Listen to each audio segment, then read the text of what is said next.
We were getting ready to do a very major attack tomorrow. I put it off for a little while, hopefully maybe forever, but possibly for a little while. ટ્રમ્પના આ નિવેદને દુનિયાને confuse કરી દીધી છે. લોકો પૂછી રહ્યા છે કે આખરે ટ્રમ્પની ઈચ્છા શું છે, કારણ કે લોકો તો એ પણ કહી રહ્યા છે કે ટ્રમ્પને પોતાને ખબર નથી કે તે શું કરી રહ્યા છે, કારણ કે તેમના એક જ નિવેદને 3 એવી વાતો કરી દીધી કે સાંભળવાવાળા વ્યક્તિ માથું ખંજવાળતો થઈ જાય. Getting ready to do a very major attack tomorrow. I put it off for a little while, hopefully maybe forever, but possibly for a little while. સાંભળ્યું તમે? ટ્રમ્પે પહેલા કહ્યું કે મેં ઈરાન પર હુમલો કરવાનું થોડાક સમય માટે ટાળી દીધું. આશા છે કે હંમેશા માટે. પછી તેમણે કહ્યું પણ સંભવતઃ થોડા સમય માટે.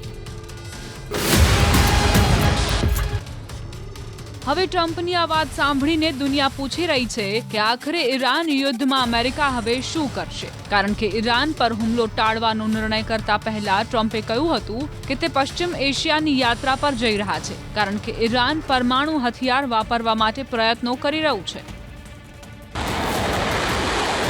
I say we're going to take a little excursion down to the Middle East and we're going to confront Iran because they are desperate to have a nuclear weapon, and the only reason they want it is to use it. And I said, I hate to do this because we're doing so well, but this is the most important thing we can do. We can't let Iran have a nuclear weapon. આ નિવેદનના થોડા કલાક બાદ અમેરિકાએ Iran પર હુમલો ન કરવાનો નિર્ણય કર્યો. ટ્રમ્પે સોશિયલ મીડિયા પર લખ્યું કે તે આ નિર્ણય અમીર શેખ તમીમ બિન હમાદ અલ થાની અને યુનાઇટેડ અરબ અમીરાતના રાષ્ટ્રપતિ શેખ મોહમ્મદ બિન ઝાયદ અલ નહયાનના કારણે લઈ રહ્યા છે, કારણ કે તેમણે જ ઈરાન યુદ્ધ ટાળવા માટે અપીલ કરી હતી. માટે ટ્રમ્પ અરબ દેશોના ખભે બંદૂક રાખીને યુદ્ધનો ખેલ રમવા માંગે છે, પણ તેઓ જે કરે કે કહે. તેમના આ નિર્ણયે આખી દુનિયા સહિત ઈરાનને પણ કન્ફ્યુઝ કરી દીધું છે. જોકે તેઓએ આ મુદ્દાને લઈને ટ્રમ્પને જ સંભળાવી દીધું.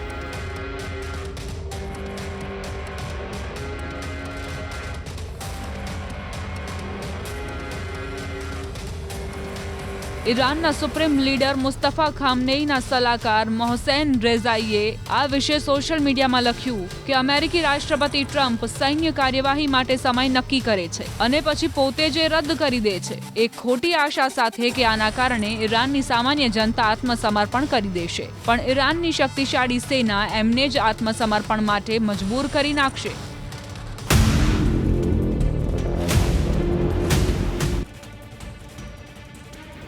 માટે ટ્રમ્પ જે ઈરાનને થરથર કાંપતા જોવા માંગતા હતા તે આંખોમાં આંખો નાખીને અમેરિકાને લલકારી રહ્યું છે અને ટ્રમ્પના નિવેદનને જ પોતાનું હથિયાર બનાવે છે, કારણ કે તે એક ફિલ્મના ડાયલોગ જેવું કામ કરે છે. સવારે, બપોરે અને સાંજે તેમના નિવેદન બદલાઈ રહ્યા છે, જેનાથી ક્યારેક લાગે છે કે તેઓ ઈરાન પર પ્રેશર પોલિટિક્સ કરે છે, ક્યારેક લાગે છે કે તે માત્ર પેનિક ક્રિએટ કરી રહ્યું છે અને ક્યારેક એ પણ સવાલ થાય છે કે ટ્રમ્પ ડરી ગયા છે.